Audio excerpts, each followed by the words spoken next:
Most people are aware that outdoor air pollution can damage their health, but may not know that indoor air pollution can also have significant harmful effects. U.S. Environmental Protection Agency, EPA studies of human exposure to air pollutants indicates that indoor levels of many pollutants may be 25 times and occasionally more than 100 times higher than outdoor levels. These levels of indoor air pollutants are of particular concern because it is estimated that most people spend as much as 90% of their time indoors.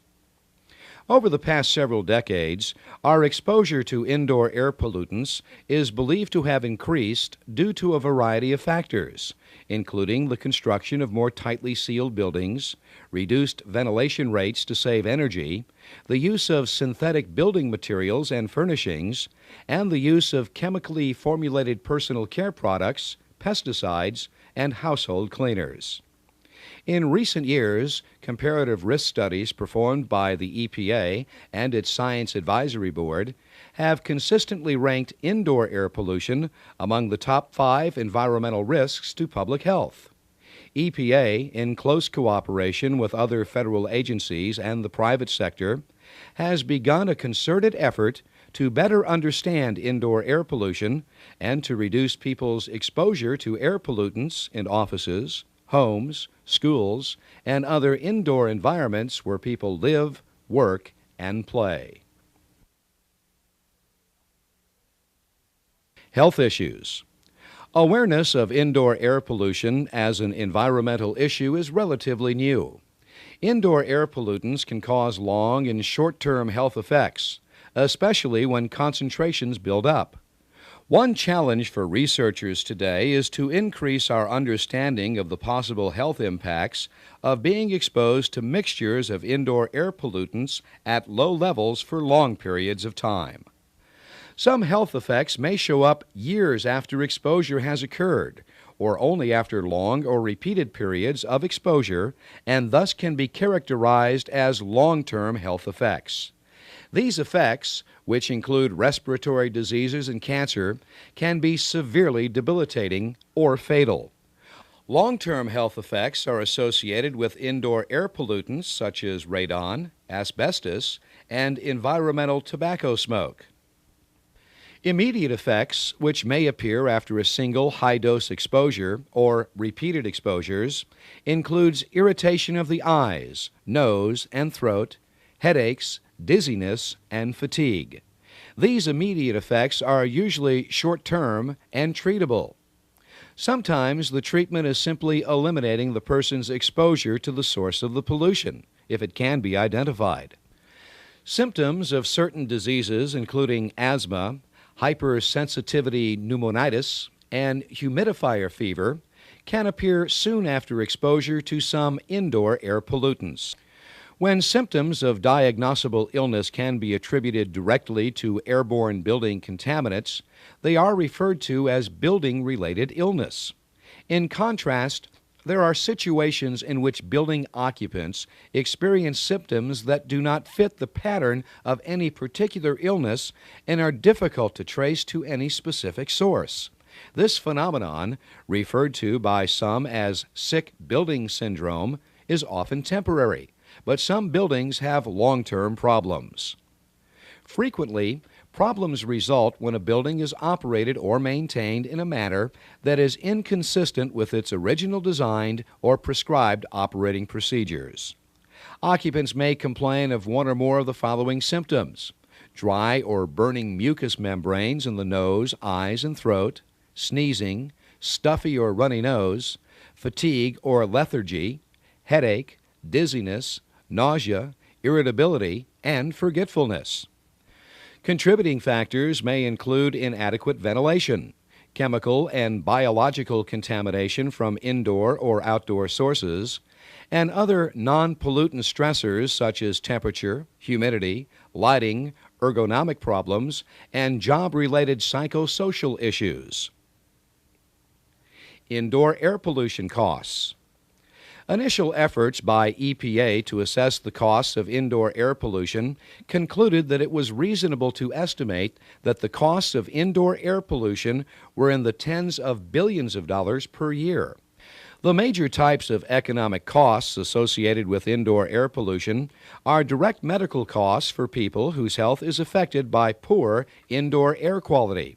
When they receive treatment, several things can occur, such as lost productivity from absence due to illness, decreased efficiency on the job, and materials and equipment damage due to exposure to indoor air pollutants. The Safe Drinking Water Act, SDWA, authorizes the EPA to set and enforce standards for contaminants in public water systems to protect against both health and welfare effects. EPA sets standards for volatile organic compounds that can enter the air through volatilization from water used in a residence or other building. 18 such standards have been issued to date, and 3 more are planned. EPA is also developing a standard for radon in drinking water. All these things are in your building now.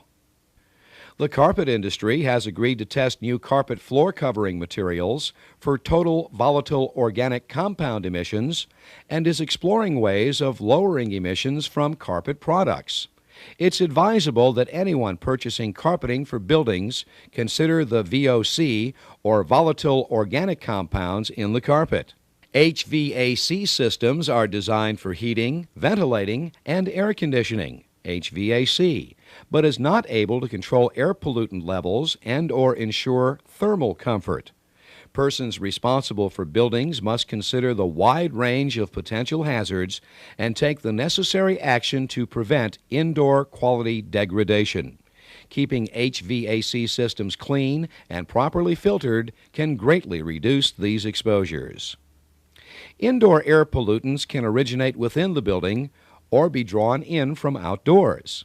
If pollutant sources are not controlled, indoor air quality problems can arise, even if the HVAC system is properly designed, operated, and maintained.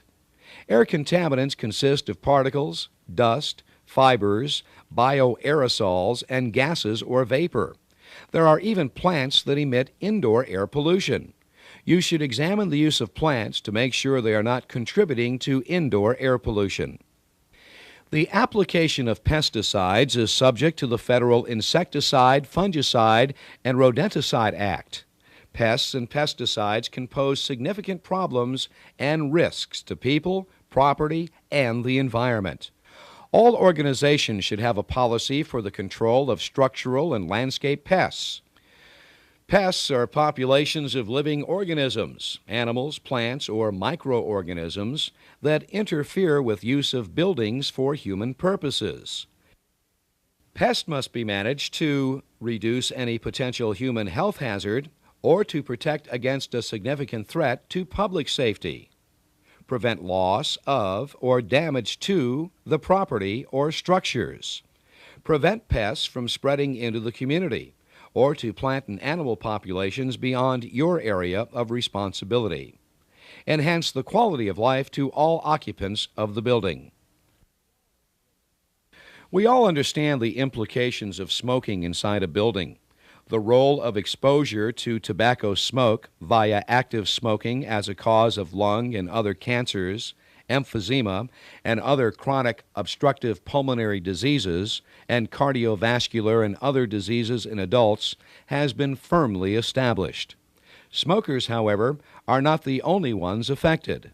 The U.S. Environmental Protection Agency, EPA, has classified secondhand smoke as a known human Group A carcinogen and estimates that it is responsible for approximately 3,000 lung cancer deaths per year among non-smokers in the United States alone. The U.S. Surgeon General, the National Research Council, and the National Institute for Occupational Safety and Health also concluded that passive smoking can cause lung cancer in otherwise healthy adults who never smoked. Most organizations today have a smoking policy that precludes smoking inside buildings or in designated smoking areas.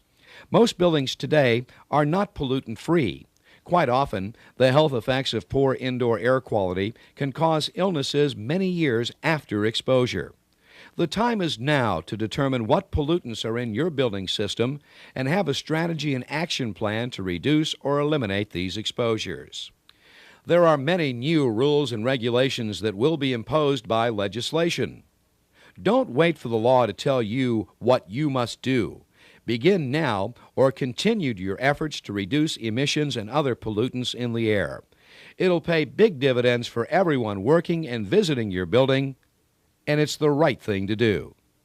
Thank you.